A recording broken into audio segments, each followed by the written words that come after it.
The Miz comes out for this face-to-face segment. He says his career is about respect. Respect for all the fans and respect for the people in the locker room. But Gunther has a lack of respect for everything that I've done. So out comes Gunther in his go home show loafers, no socks, It's dude, the go home look for Gunther. This guy is amazing. Yeah, the G and GQ stands for Gunther. Barrett explains that Miz is more of a character, more of a mic man. Gunther clarifies, I do not have a lack of respect for you. In fact, Mike, I have zero respect for you.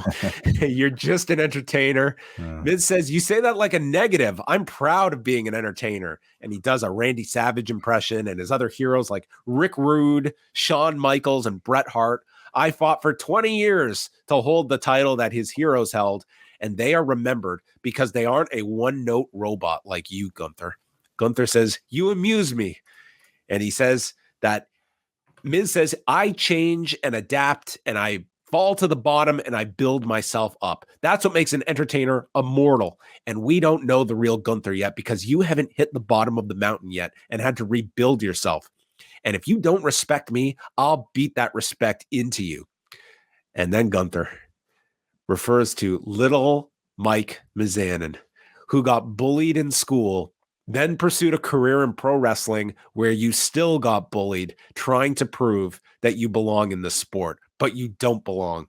And now 20 years in, you don't belong then, you don't belong now. Where you do belong is behind the guardrail with all those other weirdos. And the crowd starts chanting USA, and Gunther just mocks them, thinking you're going to have any effect by yelling 3 random letters at me. I mean, this guy was just in the zone here.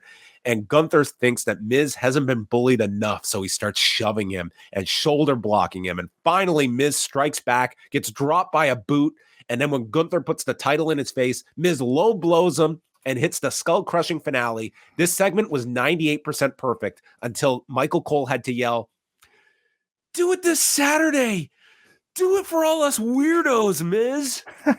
Oh, just shut up. Dude, this was one of the best Miz segments I've ever seen, and Gunther was amazing. I thought this was like maybe the highlight of the whole show for me. I thought these two were excellent. It really was. I thought the Drew interview was very good, but this I thought was even better than that. And Gunther probably had his best moment on the mic in the WWE in this segment when this crowd started chanting USA, and he shut that chant down so well and exposed this crowd. Because for one thing, none of the content of the promo at all, nor the story, has at all been about nationality, and yet this crowd decided to chant USA simply because, okay, this is a foreigner, we're going to chant that. And Gunther shut them down so well because basically called them xenophobic. Basically, yeah. He exposed this crowd for using xenophobia as their only defense against his very sort of like logically based words. And this was Gunther, I'm presuming, doing this on the spot because I don't think he could have predicted that USA chant. No way. So I thought this showed incredible like improvisational ability from Gunther on live television, and just excellent delivery here throughout this anything he's done so far as part of this run. And the Miz, it's not really unusual that we say, you know, he at least steals the show often on the microphone in these sort of segments. The match is going to be what it is. It's probably going to be the least exciting part of all this, but I thought they achieved something pretty special for this in-ring segment. And you know, he's I completely feel like he's still very underrated for a lot of people who might just simply choose to base his worth off of his in-ring. This was a great segment.